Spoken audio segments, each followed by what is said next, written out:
வணக்கம் அன்பு உறவுகளே! நான் உங்கள் மன்னை கலையருவி. ஆக்சுவலி உண்மையிலேயுமே என் முகம் ஃபுல்லா பல்லா இருக்குன்னு சொல்லுவாங்க தெரியுமா? அப்படி சிரிச்சுக்கிட்டே நான் இந்த பதிவ போடுறேங்க. காரணம், எனக்கு வந்து கண்ல கண்ணீரோட முகம் ஃபுல்லா சிரிப்பு.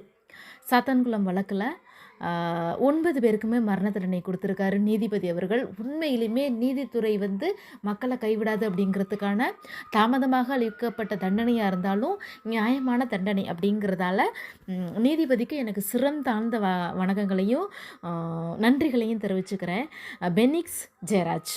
ஒரு சின்ன ரீகேப் அப்படின்னு பார்க்கும்போது, அவங்களோட ஷாப்ப லேட்டா மூடுனாங்க. அந்த கொரோனா கால அ உ உத்தரவு அதுக்காக லேட்டா மூடுனாங்க அப்படிங்கிறது அவங்க மேல இருந்த குற்றச்சாட்டா இருந்தாலும், பல முன்விரோதங்கள் இருக்கு அப்படின்னு சொல்றாங்க. அந்த ஃப்ரெண்ட்ஸ் ஆஃப் போலீஸ் கூட முன்விரோதங்கள் இருந்ததால, ஒரு மனுஷன் 2 பேருமே அந்த ஒரு சிசிடிவி ஃபுட்டேஜ் போகுங்க. அதில 2 பேருமே கால தாங்கி தாங்கி நடந்து வச்சு போவாங்க. காரணம் அவங்கள பின்பகுதியில அடிச்சிருக்காங்க.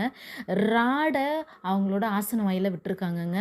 அவரு பெனிக்ஸ் அவருக்கு பார்த்தீங்கன்னா, அந்த கையில ஃபுல்லா ஒரே பிளட் இருக்கும். ரத்தம் இருக்கும். அத கொண்டு வச்சு மாத்துவாங்க. அதுவரைக்கும் சிசிடிவி ஃபுட்டேஜ்ல நம்ம பார்த்துருப்போம். இவ்ளோ கொடுமைய சந்திச்சு செத்த அந்த தந்தை மற்றும் மகனுக்கான தீர்ப்பு நீதி இன்னைக்கு வழங்கப்பட்டிருக்கு. 9 பேருக்கும் மரண தண்டனை. இவனுங்கள என்ன பொறுத்தவரைக்கும் கேட்டா, இவனுங்க சாதாரணமா சாகக்கூடாதுங்க. அனுபவிச்சு சாவணும். அடிச்சே சித்திரவதை பண்ணியே இவனுங்கள கொன்னு இருக்கணும். இருந்தாலும் பரவால்ல. அவனுங்களுக்கு உயர்நீதிமன்றத்தில அ உச்சநீதிமன்றத்துக்கு மேல அவனுங்க அப்பீல் பண்ணவே கூடாது. அவனுங்களுக்கு கிடைக்கவே கூடாது. 9 பேரும் செத்தா தான் பயம் இருக்கும்.